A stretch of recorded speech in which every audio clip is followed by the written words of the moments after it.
wabarakatuh. Waalaikumsalam.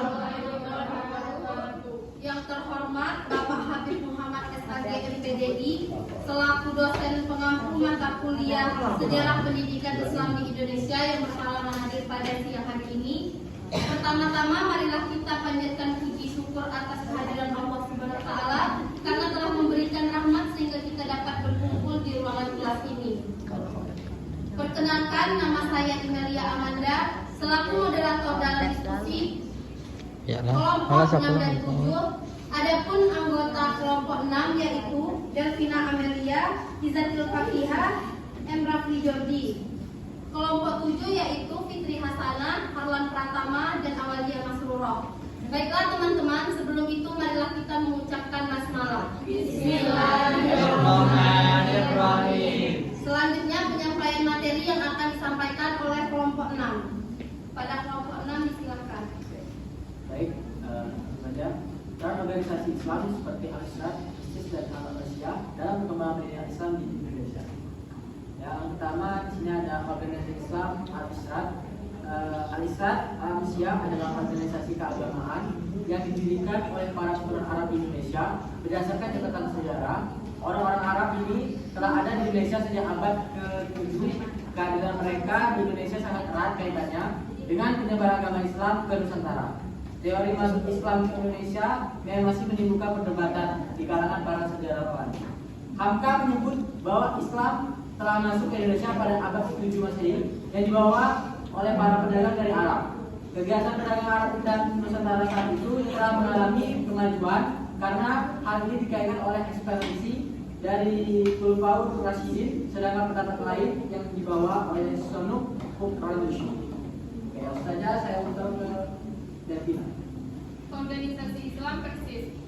Orientasi Persis yang mulai mengarah pada pemahaman modernis ini kemudian membuat Persis menjadi dua kelompok, yaitu kaum tua yang menolak pembaruan dan kelompok muda yang mendukung modernisme. Akibatnya kelompok tua kemudian membentuk organisasi Islam, sementara kelompok terbaru muda yang berorientasi pada pemurnian ajaran Islam tetap mempertahankan Persis. Persis memang besar di Bandung dan memiliki basis massa yang cukup besar di kota ini. Pada awalnya anggota Persis berjumlah 300 dan mampu mengontrol 6 masjid. Persis menekankan tujuan pada bidang pendidikan. Mereka menginginkan agar Islam maju melalui pendidikan. Awalnya kegiatan pendidikan Persis terdiri khusus kecil dan ceramah yang dilakukan oleh Haji Zamzah dan Ahmad Hasan. Pada tahun 1927, kelas-kelas juga dibuka untuk murid-murid yang belajar di sekolah-sekolah Belanda karena pada tahun 1915 melalui ordonasi pemerintah mengizinkan pendidikan keagamaan pada sistem pendidikan umum. C. Organisasi Islam Al-Wasliyah. Al-Jamiyatul Wasliyah yang lebih kerap dikenal dengan Al-Wasliyah didirikan pada hari 30 November 1930 di Medan, Sumatera Utara. Organisasi ini merupakan perluasan dari sebuah perhimpunan pelajaran. Organisasi ini lahir di Indonesia di bawah kekuasaan kolonial Belanda yang ingin mengembangkan kekuasaannya di Indonesia dan tidak ingin melihat kekuatan bangsa Indonesia dan umat Islam bersatu. Belanda menerapkan siasat politik memecahkan belah yang dikenal sebagai divide et impera. Selanjutnya kepada kelompok 7 dipersilakan menyampaikan materinya.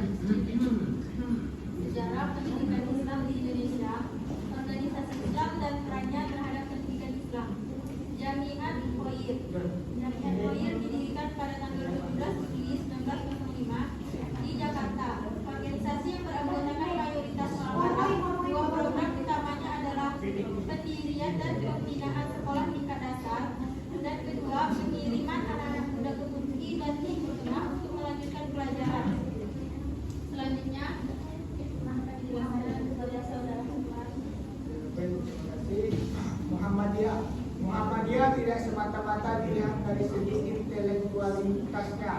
tetapi justru yang utama adalah mengenai cara dan pendekatan serta aplikasi perjuangan yang sangat berbeda dengan sistem yang berjalan. Muhammadiyah tidak meniru lembaga-lembaga pendidikan yang ada di Timur Tengah sebagai pusat agama Islam seperti Al-Azhar di Mesir. Namun Muhammadiyah justru menjadikan pendidikan model Barat lebih maju dibandingkan pendidikan Islam yang masih tradisional, seperti halnya pondok-pondok pesantren atau surau. Baik, selanjutnya Nahdlatul Ulama. Berdirinya Nahdlatul Ulama tidak dapat terlepas dari dua kiai besar yang sangat berpengaruh di dalamnya, yaitu Kiai Haji Hasyim Asy'ari dan Kiai Haji Wahab Hasbullah. Jika Kiai Haji Hasyim Asy'ari dianggap sebagai tokoh yang membentuk dan memberi misi Nahdlatul Ulama, maka orang yang mewujudkan drama ini sehingga menjadi suatu organisasi adalah Kiai Haji Wahab Hasbullah, salah seorang ipar dari Kiai Haji Hasyim Asy'ari. Baiklah, dari pemaparan materi tadi, jika ada yang kurang dipahami, kami membuka kesempatan untuk diskusi lebih lanjut. Silakan kepada teman-teman yang ingin bertanya, kami silakan. Wah. Baik, kita pertanyaan tentu saja. Saya Muhammad, saya ingin bertanya kepada kelompok 6, yaitu apa kontribusi organisasi Al-Irsyad dalam bidang pendidikan agama Islam? Baik, saya akan menjawab pertanyaan dari Muhammad, yaitu pertanyaannya apa peran Al-Irsyad dalam pendidikan agama Islam?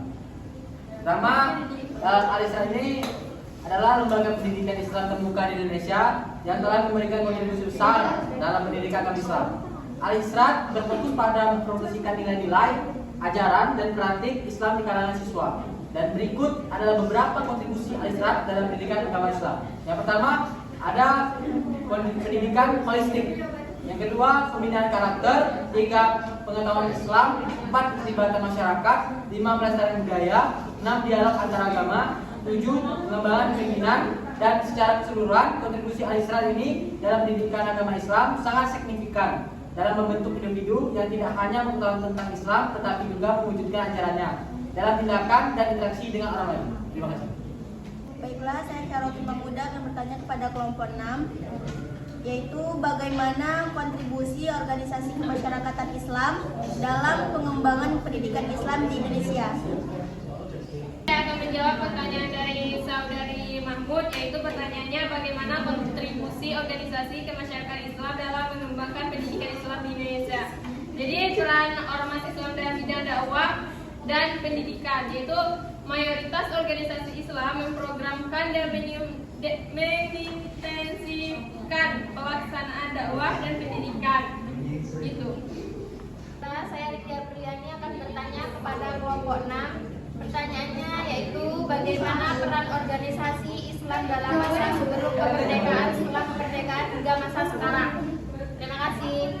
Baik, di sini saya akan menjawab pertanyaan dari saudari Rindi. Pertanyaannya, bagaimana peranan organisasi Islam dalam masa sebelum kemerdekaan, setelah kemerdekaan hingga masa sekarang.